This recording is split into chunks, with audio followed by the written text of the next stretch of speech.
Lexington was among the first major cities settled in Kentucky, and today centuries of history are still sitting on the shelves of the county clerk's office. But those pages of records won't last forever. Bodie Brooks joins us now with an inside look at how they're being maintained for the future. Bodie.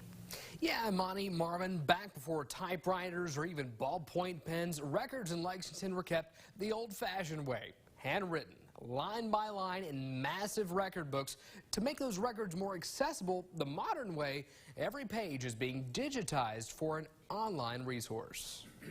We went back to the very beginning of Kentucky history, where it was broken up 3 counties, Jefferson, Fayette, and Lincoln County. All the way back to the 1700s, 60,000 pages worth of land records, deeds, and wills.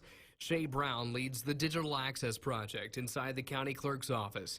It began as part of the city's effort to acknowledge Lexington's role in the slave market. What's inside the books can be eye-opening. In this, William Tucker has emancipated one of his slaves named Caroline Tucker. He says she's a woman of color, age about 40 years, yellow skin.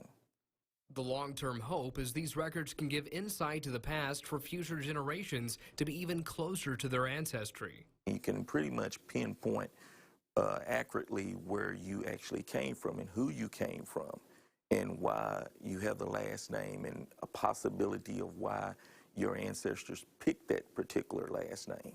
But the painstaking process evolved into much more, digitizing every historic record in the office.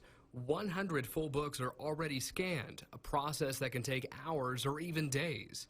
With a pair of rubber fingertips handy, Susan McWilliams is one of the volunteers making the project a reality.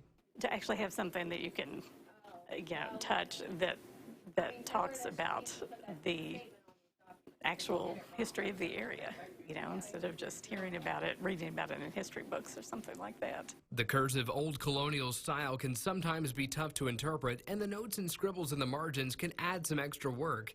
Even what survives of burnt records from centuries ago is being preserved. We're in a different day now. We're in a day to where information is available online.